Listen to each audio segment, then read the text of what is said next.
Hola, soy Guillermo Tell y hoy te voy a contar un cuento que se llama Eslabón Perdido. Los días en Ñambé son todos iguales. El calor, la humedad, los ruidos y los olores de la selva son siempre los mismos. Tan invariables son las cosas que se transforman en invisibles. El humano es un animal de costumbres y como desde que nací he vivido en este pueblo, todo lo inherente a él se me hace cotidiano, rutinario. Tan repetitivas son las cosas que a veces uno espera que pase algo, algún evento, algún suceso que nos saque de la modorra somnolienta de la cotidianeidad, para demostrarnos que estamos vivos, que no solo nos sentamos a ver pasar la vida que se nos escurre entre los dedos como el agua de los arroyos sin que podamos sacar provecho de ella.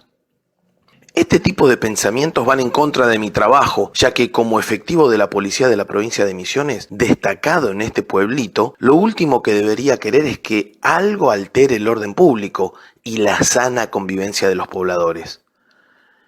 La verdad que para ser policía en Ñambé no hace falta mucho. De hecho, terminé siendo el comisario del pueblo, sin personal a cargo debido a la baja densidad poblacional, porque siendo joven no había otro trabajo y no quería irme a Oberá, casi 100 kilómetros al sur de acá. En resumidas cuentas, en Ñambé no pasa nada. El pueblo no progresa y está en vías de extinción. Tuvo su época de gloria al principio del siglo XX cuando los hacheros desmontaban la selva y este paraje era paso obligado de la madera que luego bajaría por el Paraná. Pero desde mediados de los 70 y con la concatenación de crisis que han afectado a nuestro país, la industria maderera, como tantas otras, se destruyó y con ella el futuro del pueblo. Toda esta monótona rutina se rompió para siempre hace unos 2 años. Recién se había puesto el sol, que durante el día nos había calcinado sin piedad, y la primera brisa fresca de la tarde-noche olía a agua, anunciando la tormenta que se desataría durante la madrugada. Las nubes de mosquitos y las hormigas que corrían enloquecidas en todas direcciones confirmaban el pronóstico del viento. Sentado en el alero de la comisaría, con mi tereré en la mano, y mientras hacía equilibrio con las 2 patas traseras de la silla, vi venir corriendo a don Faustino, uno de los vecinos más alejados del centro del pueblo. Detrás de él venía Adrián, el nuevo cura que habían enviado desde Posadas a reemplazar al difunto padre Estanislao. «Comisario, comisario», me gritaba don Faustino, cuando aún le faltaban 50 metros para llegar a la comisaría. «Cálmese, hombre, que parece que se le va a salir el corazón», comenté con absoluta tranquilidad. «Dígame qué le pasa». «Es que han entrado a robar en el gallinero y el ladrón, al verme, salió corriendo y se escondió en la capilla». «Así es», aclaró el curita.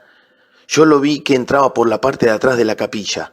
2 vecinos se quedaron cuidando la puerta para que no se escape y seguramente todavía está allá adentro». «Bueno, vamos entonces para allá», dije mientras me paraba y me acomodaba los pantalones ajustándome el cinturón. Me pareció raro el hecho de que alguien pudiera venir a robar en este pueblucho de 14 casas. El caserío era demasiado chico como para que hubiera ladrones internos. Sin duda tenía que ser alguien de afuera, pero ¿qué podría estar haciendo un ladrón en este paraje olvidado por el mundo? ¿Qué podría pretender robarle a esta gente a la que lo único que le sobra es miseria? Con todas estas preguntas en la cabeza me fui junto a don Faustino y el padre Adrián hacia la capilla. Esta tenía solo 2 posibles salidas, ya que cubiertas por los otros vecinos, la puerta grande de entrada de feligreses y la puerta de servicio trasera. Las ventanas, como en todo centro de recogimiento espiritual, estaban lo suficientemente altas como para permitir la entrada de la luz exterior, pero no para que se mirara hacia afuera o a través de ellas, de manera de no distraer la atención de los que están dentro. Por lo tanto, por ahí no podría escapar el supuesto caco. Una vez cerciorado de que todos estaban preparados para una eventual fuga del individuo que estaba dentro, me dispuse a entrar. Hacía tanto tiempo que no usaba mi pistola que en realidad había perdido la práctica que otros policías tienen con el uso cotidiano. Por un lado pensé en lo bueno que eso era. Perder la destreza en el uso de armas de fuego era síntoma de que en mi distrito no tenía problemas, pero para este caso eventual no tenía garantía alguna acerca de que la impericia me jugara en contra, por lo que decidí entrar armado con mi cachiporra, en desmedro de mi 9 milímetros reglamentaria. Abrí la puerta trasera y nos aventuramos dentro de la capilla, que a esa altura ya estaba completamente en penumbras. El lugar no era demasiado grande. Una nave principal como para albergar no más de 50 personas con un pequeño altar en el extremo posterior y un estrado superior como para que en alguna fiesta patronal alguien pudiera cantar desde allá arriba. Como en el resto del caserío, la capilla no tenía electricidad, por lo que la búsqueda se haría a fuerza de linternas y sol de noche. Por supuesto, todo el edificio estaba hecho en la madera que la selva proveía y normalmente olía a esa mezcla de resina de pino y aserrín tan típica de los aserraderos y de las poblaciones del monte. Pero en ese momento el olor era diferente. ¡Mierda!, atiné a decir sin tomar conciencia de dónde estaba. ¡Acá hay un perro muerto, padre! Por favor, comisario, mida sus palabras. Este es un lugar sagrado. Será muy sagrado, pero el olor es infernal, comentó Faustino. Seguro que hay un nido de comadreja. Limpié todo hace un par de horas y este olor no estaba, aclaró el cura.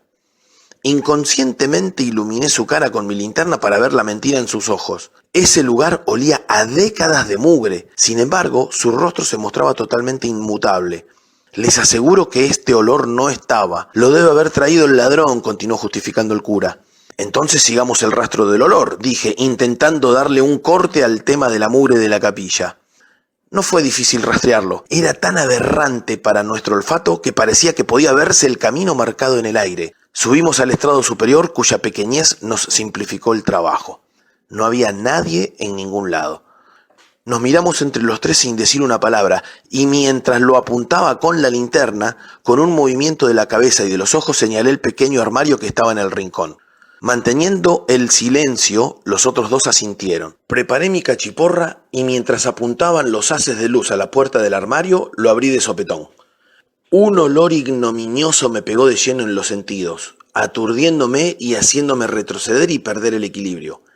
Quedé sentado en el suelo sin atinar a hacer nada, mientras podía sentir cómo el blasfemo hedor se expandía por el aire afectando también a mis compañeros. Era como una especie de arma química que atontaba a los enemigos de aquel del cual podía emanar semejante efluvio, y evidentemente funcionaba muy bien. Nunca fui fácil para el vómito, pero a duras penas pude contenerme. Mis compañeros no corrieron la misma suerte. Con los tres fuera de combate, el ladrón, si es que así se puede denominar a lo que encontramos dentro del armario, se dedicó tranquilamente a inspeccionar una de las linternas que estaba caída.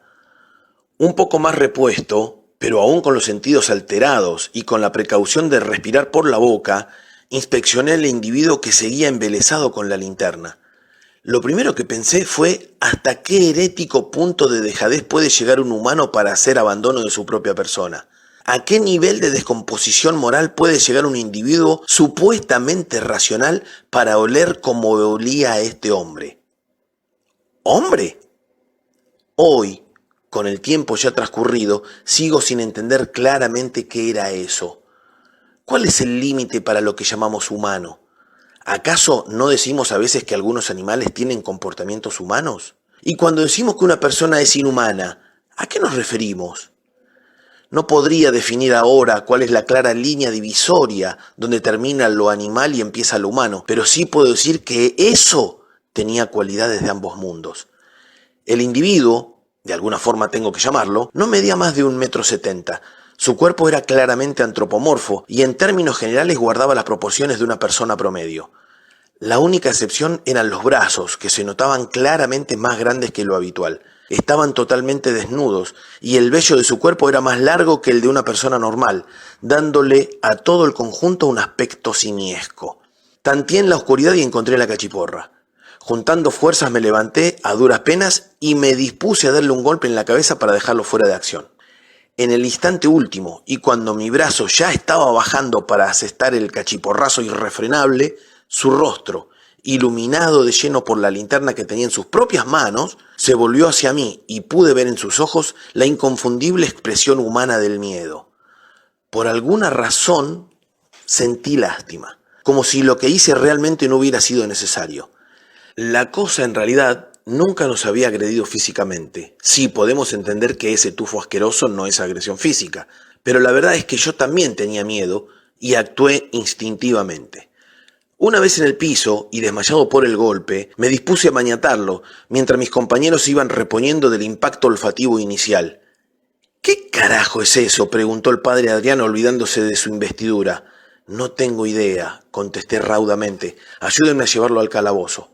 Afuera, Para hacer la escena más tétrica, el cielo se estaba cayendo a baldazos. Lo sucedido no había insumido más de 15 minutos, pero todo el pueblo ya estaba en la puerta de la capilla. Un sendero de soles de noches y linterna nos iluminó el camino hasta la comisaría. El cuerpo, que habíamos puesto sobre una lona para facilitar su traslado, parecía no despedir más olor. Tal vez era porque estábamos en un espacio abierto, o tal vez era porque estaba inconsciente y su emanación se manejaba a voluntad. Una vez en el calabozo, le saqué las ataduras y lo dejé encerrado, no sin antes verificar que la cerradura funcionaba, ya que nunca antes lo había usado. Durante la semana y con las luces del día, veríamos qué hacer con esta cosa. Mi casa es una dependencia más de la comisaría, por lo que pretendí estar atento durante toda la noche a lo que podía suceder, pero indefectiblemente me quedé dormido.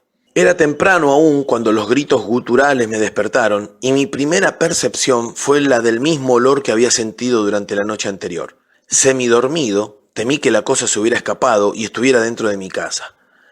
Me paré raudamente al lado de la cama y me di cuenta que los ruidos venían de la comisaría, lo cual me dejó más tranquilo.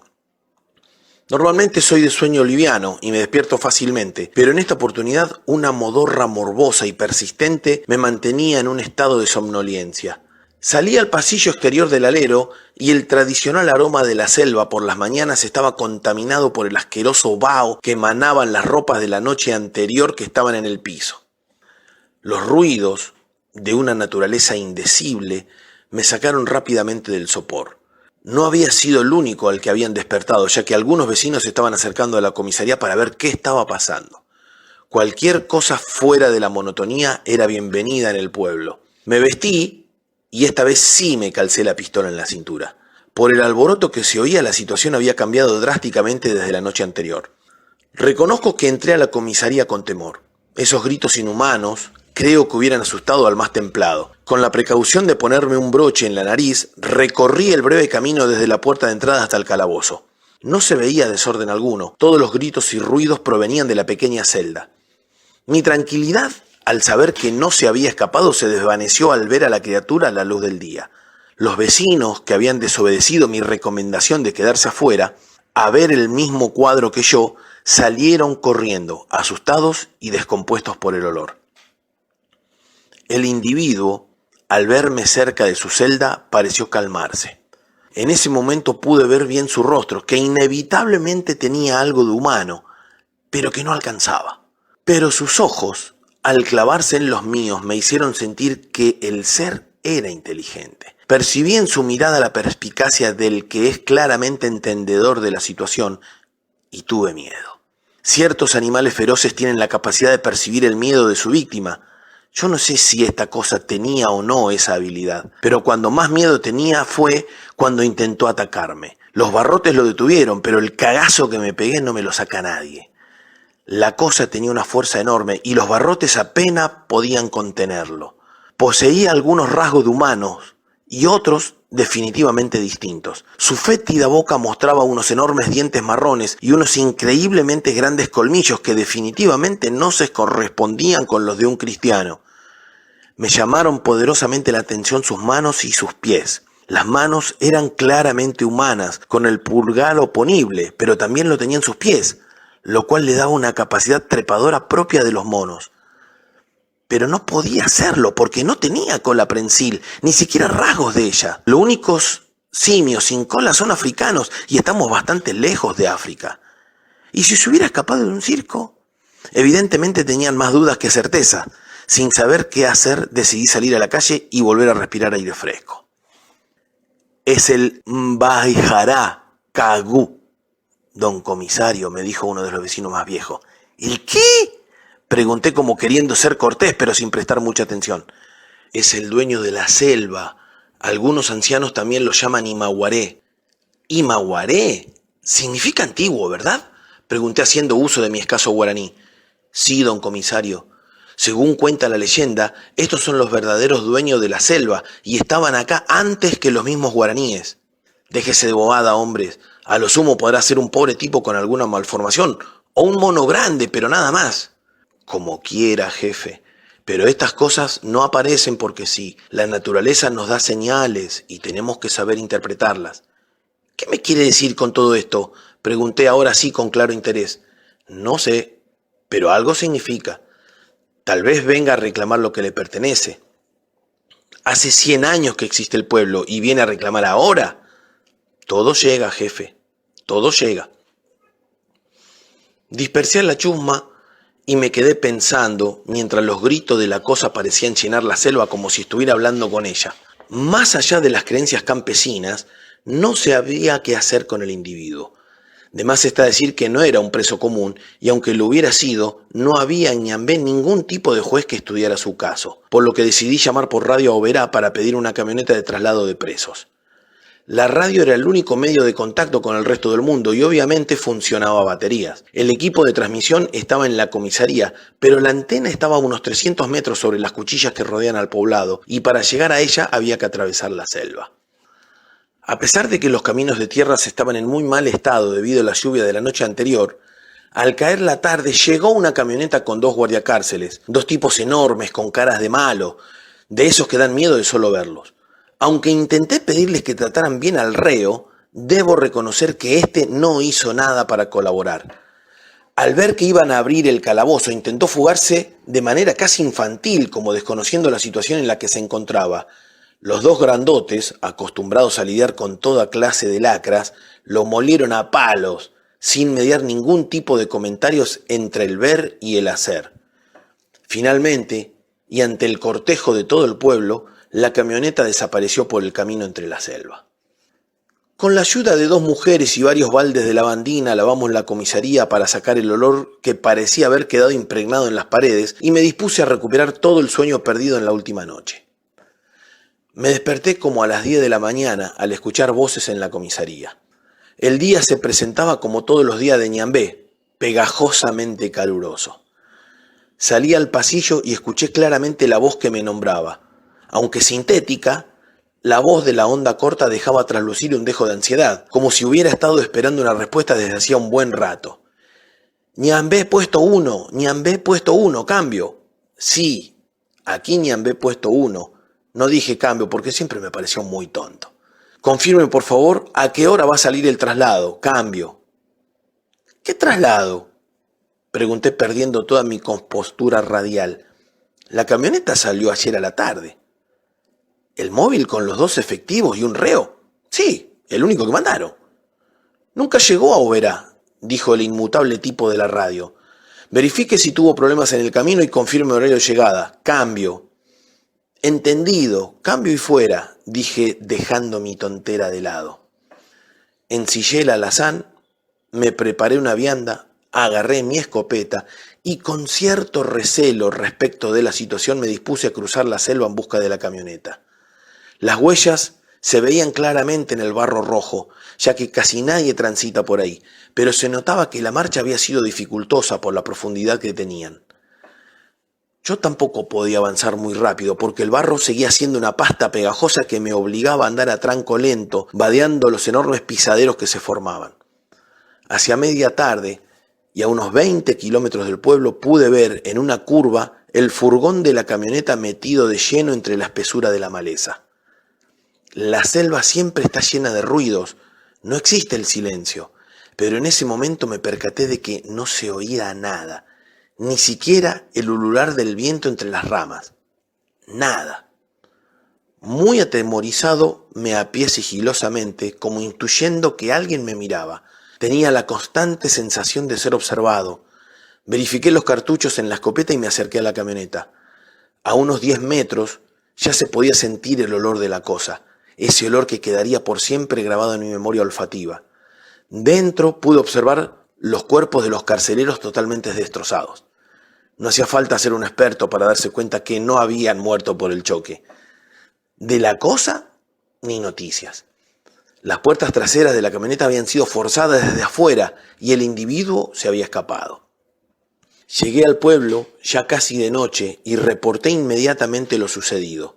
Supe más tarde que los peritos no pudieron identificar el tipo de mordida del animal que los había atacado. Se supuso que un puma o un yaguareté podría haber sido el causante, pero ni el patrón de dentadura ni el comportamiento de estos animales se condecía con los hechos. Nada más supe del caso hasta esta mañana.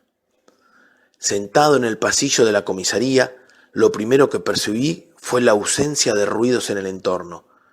Con la excepción de los sonidos propiamente humanos, no había voces de la selva. Los vecinos sintieron lo mismo que yo y se amontonaron en la comisaría. Hacia media tarde ya estaban todos acá. El único que faltaba era don Faustino. Cuando me dispuse a ir a buscarlo, los gritos guturales se pudieron escuchar claramente en todo el perímetro del caserío. Me quedé en la comisaría e intenté llamar por radio a Oberá. Estaba muerta. Verifiqué la carga de las baterías y estaban perfectas. A través de la ventana busqué la antena que debía destacarse entre la espesura, pero ya no estaba.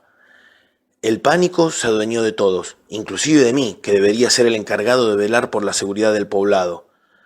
Ahora ya oscureció. Estamos todos dentro de la comisaría y el silencio es absoluto, tanto que podemos oír el inquietante silencio de la selva.